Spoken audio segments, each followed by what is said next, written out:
నీ సహనానికి పరీక్ష, నీ ఓపికకు పరీక్ష, నీ భక్తికి పరీక్ష. నీకు ఎన్నో ఎగ్జామినేషన్స్ వస్తాయి. నిన్ను ప్రభు పరీక్షిస్తాడు, శోధించడు సుమా. ప్రభువేమి శోధకుడు కాదు. శోధించేది ఎవరు? సాతానుడు శోధిస్తాడు, ప్రభువు పరీక్షిస్తాడు.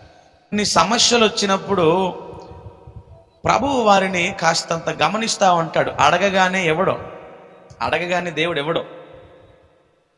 ఈ టైం పీరియడ్లో ఏమైపోతుందో తెలుసా? మనోళ్ళ విశ్వాసం అంతా సన్నగిలిపోయి దేవుడు లేడు గీవుడు లేడు అని చెప్పి ఏమైపోతారు? వెనకకు. లేట్ అయితే ఏంటంటే నష్టం? ఆగలేకపోతున్నావా? కాస్త లేట్ అయితే ఆగలేకపోతున్నావా? అంత కంగారేంటి? దేవుని దగ్గరికి వచ్చి ప్రార్థన చేస్తున్నావు, లేట్ అయితే 10 నిమిషాలు, ఏం బాధ ఏంటి నా తెలియక అడుగుతున్నా. ఇస్తాడు, లేకపోతే మానేస్తాడు. భక్తి చేయవా? చెయ్యకపో. ఎవరికి నష్టం? నీకే నష్టం. భక్తుడు ఏమన్నాడు? నా దగ్గర ఏమున్నా లేకపోయినా యేసునందే ఆనందిస్తాను. ఆయన ఇచ్చాడు, ఆయన తీసేసుకుంటాడు, ఆయన ఇష్టం అది. ఆయన ఇచ్చాడని ఒక భక్తి, ఇవ్వలేదని ఒక భక్తి, చూశాడని ఒక భక్తి, చూడలేదని ఒక భక్తి, పెట్టాడని ఒక భక్తి, పెట్టలేదని ఒక భక్తి. ఆ భక్తి కాదు. పౌలు శీలలో ఏసీ రూమ్లో ఉండి స్తుతించారా? డబల్ కాట్ బెడ్ మీద ఉండి స్తుతించారా? 7 స్టార్ 5 స్టార్ హోటల్స్లో ప్రభువుని మహిమపరిచారా? ఎప్పుడు స్తుతించారు పౌలు శీలలో? వాళ్ళ యొక్క భంగిమలు ఎలాగున్నాయో తెలుసా? మెడలకు, కాళ్ళకు, చేతులకు సంకెళ్ళు వేసేశారు. అప్పుడు వారు స్తుతించారు. మీకు అర్థమవుతుందా?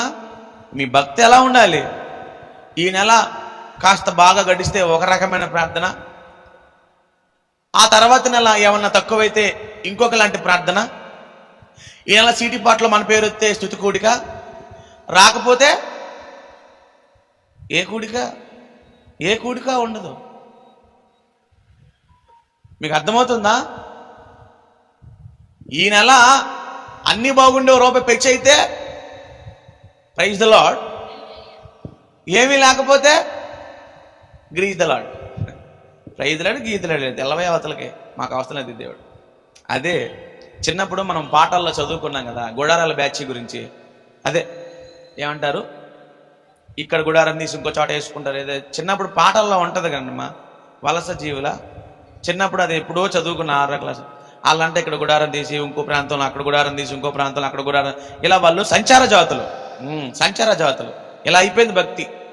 మనం కూడా అంతే కదా, మన భక్తి కూడా అంతే కదా.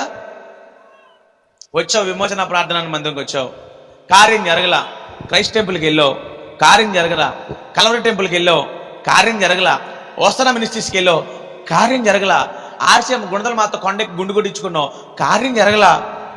ఇంక పాపం ఏం చేస్తావు? నీకు ఇంకా అడ్రస్లు మేమైతే రాసి ఇవ్వాలి, విజయవాడలో ఏమేమి చర్చలు ఉన్నాయి, ఆటో కట్టించాలి, లేకపోతే నీకు. సంచార జాతులు. అదిగో అక్కడ పాస్టర్ అమ్మ గారు చెయ్యితే శనక్కాయలు రాలుతున్నాయంట అంటే సంచెట్టుకు వెళ్ళిపోతావు నువ్వు. అదిగో ఇక్కడ ఈ పాస్టర్ గారు ఇలా ప్రార్థన చేస్తే ఇంకోటి ఆయన ఇక్కడ పరిగెడతావు నువ్వు. ఏంటండి ఇది? ఇప్పటికీ చెబుతున్నాను, ఎప్పటికీ చెబుతాను, నీవున్న ప్రాంతంలో నిలువు మోకాళ్ళు వేసి ఆకాశం తట్టు చేతులు ఎత్తితే నువ్వున్న ప్రాంతాన్ని దిగొచ్చేస్తాడు ఆయన. దేవుడే చెప్పాడు, అదిగో అక్కడ ఇక్కడ దేవుడు ఉన్నాడు అని. కొందరంట భ్రమ పెట్టి మాయ చేసి మనలను భక్తిలో నుంచి. ఎందుకండి మనకంత బాధ? అరే ఆశీర్వాదం అంతా నీ మోకాళ్ళ కింద ఉందని చెప్పి మొత్తుకుంటుంటే నువ్వు ఎవడో మోచేతి కింద నుంచి ఉంటావేంటి? వెళ్ళి నా తెలియక అడుగుతాను. ఆశీర్వాదం అంతా ఎక్కడుంది?